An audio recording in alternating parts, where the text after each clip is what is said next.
एक बार संत सभा बैठी है, हो सकता है मुझे नाम में कहीं आगे पीछे हो जाए।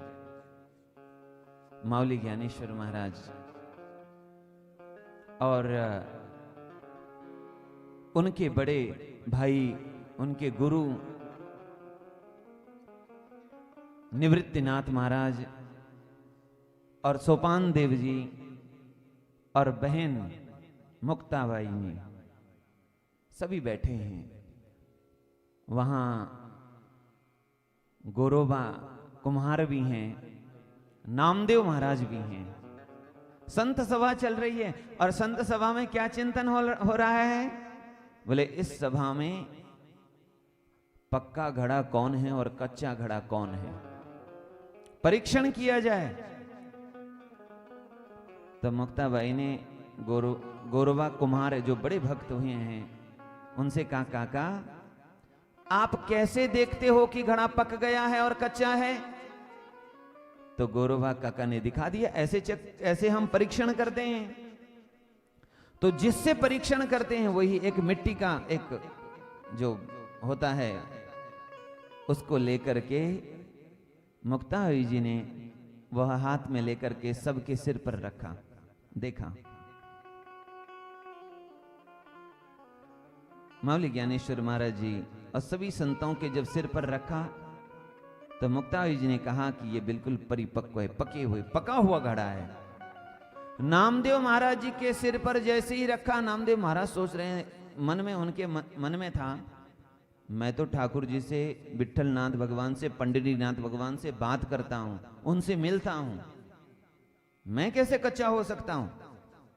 जैसे उनके सिर पर उन्होंने रखा वह पात्र, वैसे ही मुक्ताबाई जी ने कहा, काका ये घड़ा कच्चा है, ये घड़ा कच्चा है। नामदेव महाराज को बड़ा कष्ट हुआ, मैं कच्चा हूं, मैं भगवान से मिलता हूं, भगवान से बातें करता हूं, भगवान मेरे साथ बैठते हैं, लीला करते हैं, मैं कच्चा रह गया।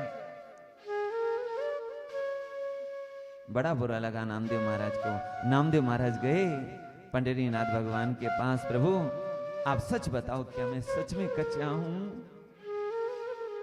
मैं आपके साथ, आप मेरे साथ लीला करते हैं, आप मुझे दर्शन देते हैं, फिर भी मैं कच्चा हूं।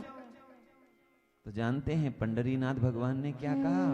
पंडरीनाथ भगवान ने कहा, नामा सच कहें तुम अभी कच्चे हो। चरण पकड़ लिए प्रभु, तो अब मैं परिपक्व कैसे बनूंगा? तो कहा तुम गुरु की शरण में जाओ, परिपक्व हो जाओगे।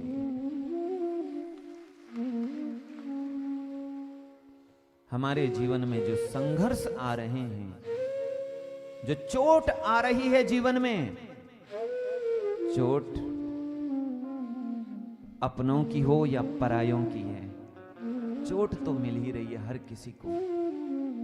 पर परायों की चोट तो फिर भी झेली जा सकती है, लेकिन जब अपनों की चोट लगती है ना, यहां उनकी वाणी, उनके शब्द की चोट जब यहां लगती है ना, तो वो सहन करना बड़ा कठिन है।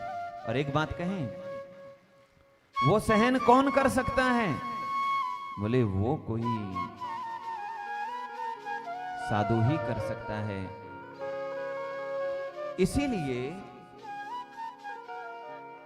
जहां पर कपिल भगवान माता देवहूति को उपदेश कर रही हैं, वहां उन्होंने साधुओं की व्याख्या की, साधव साधु भूषण। वहां श्रीधर स्वामी जी ने कहा, बोले सहनम तप उच्यते, ये तापैर ना विभूयन्ते ते साधवः।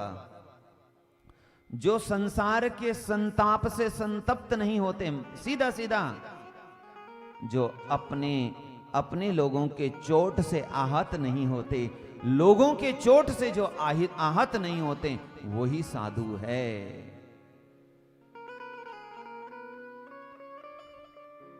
नहीं तो बड़ा कठिन है। इसके लिए तो कोई सूरवीर ही चाहिए कि जो अपनों की वाणी, अपनों का रूढ़ व्यवहार, अपनों का विपरीत व्यवहार, अपनों की विपरीत वाणी को भी जो सहन कर जाए, ऐसा वीर चाहिए।